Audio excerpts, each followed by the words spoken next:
The Apple iPhone 16 Pro Max is bigger and more powerful than ever. It has a beautiful screen, an excellent camera array, and new camera controls that could change how you approach iPhone photography. Power and battery life both get a boost to make this the big screen smartphone of your dreams.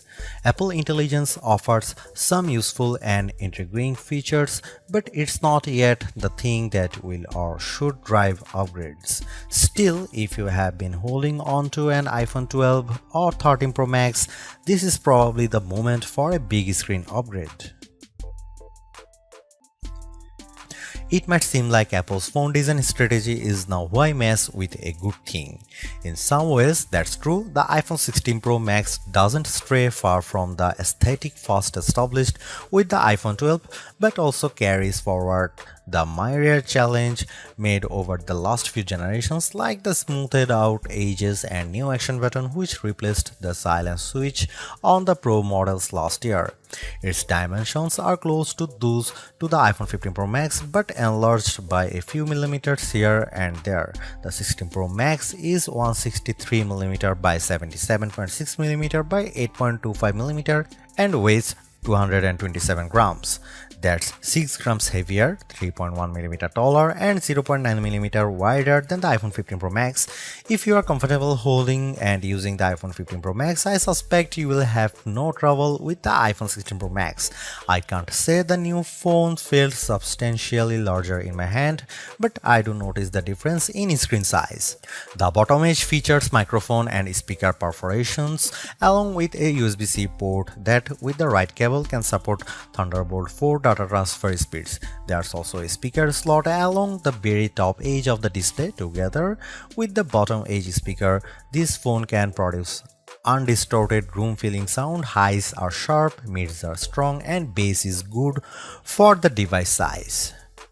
Button placement is mostly identical to last year, with the volume buttons and action button on one side and the larger power or sleep or CD button on the other side. They are joined, however, by a new button, camera control, roughly the same size as the power button.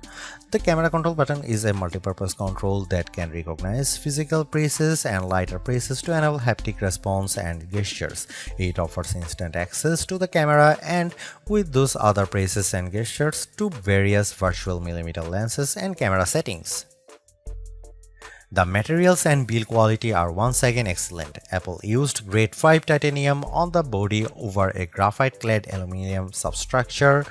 Apple has also upgraded its ceramic shield, which may make it less susceptible to cracks and scratches, although I was quite careful with my 1TB Desert titanium test unit, so I can't say for certain if this is the case.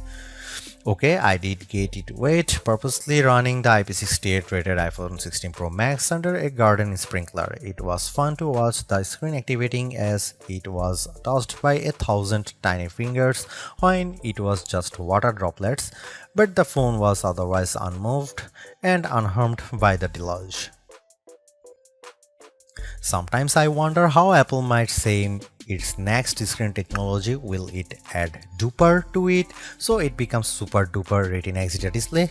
I mean, it may have boxed itself into a corner, but Apple skirted the issue this year by leaving its iPhone display technology pretty much untouched. This is a giant screen, 6.9 inches, achieved through a combination of a slightly larger chassis and pleasingly thinner bezel.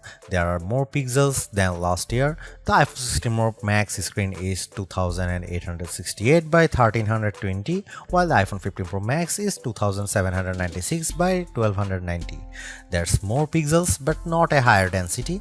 This is still 460 ppi and so falls behind the Samsung Galaxy S24 Ultra's QHD Plus display, at least on the ppi front. Apple also didn't mess with the dynamic island, which remains a useful and fungible information peel in the upper portion of the screen. It houses Face ID, depth sensors, and a 12-megapixel true depth camera. The camera takes excellent selfies and is my go-to for biometric unlocking. While the display's core specs haven't changed, they are worth noting. It's a wide color gamut screen that supports HDR True Tone always on display, means you can see a less saturated version of your lock screen without unlocking the phone, 2000 nits of peak brightness outdoors, and Pro Motion. Speaking of which, everything I did on the iPhone 16 Pro Max looked fantastic. I don't even notice the dynamic island when it's inside one of my games, and streaming videos via the likes of Netflix tends to crop out the cutout. While Apple hasn't radically changed the iPhone's camera array, there are enough changes in hardware, software, and image processing, along with the aforementioned camera control button to make the imaging system feel fresh and new. On paper, we have just one notable megapixel upgrade, the 48 megapixel ultra-wide camera, which will not only improve wide-angle shots but has a measurable impact on macro quality. Still, even though Apple didn't squeeze a much higher pixel count into the main camera, it did upgrade the sensor and is promising much faster shutter speeds, and the autofocus is now enhanced with dual autofocus sensors. These are the kinds of incremental changes that should improve both the experience of using the quality delivered by the main camera sensor, but they are also hard to measure. More on that in a bit. The 12 megapixel 5x optical zoom is essentially unchanged from last year's iPhone 15 Pro Max. The biggest news here is found not on this phone but on its little brother, the iPhone 16 Pro, which also gets the tetra prism lens. Last year's Pro model was stuck with a just 3x optical zoom camera.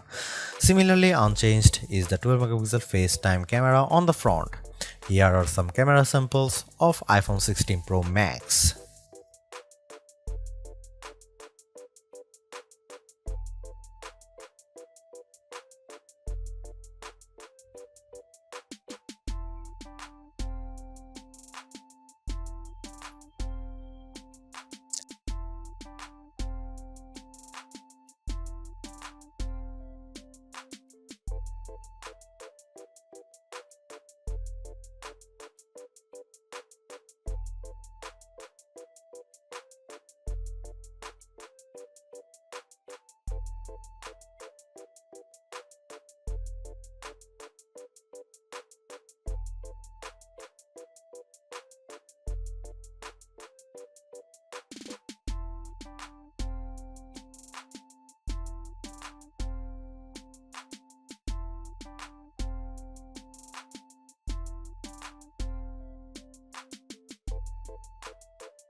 The iPhone 16 Pro Max have everything we have come to expect in a year-over-year upgrade even without Apple Intelligence.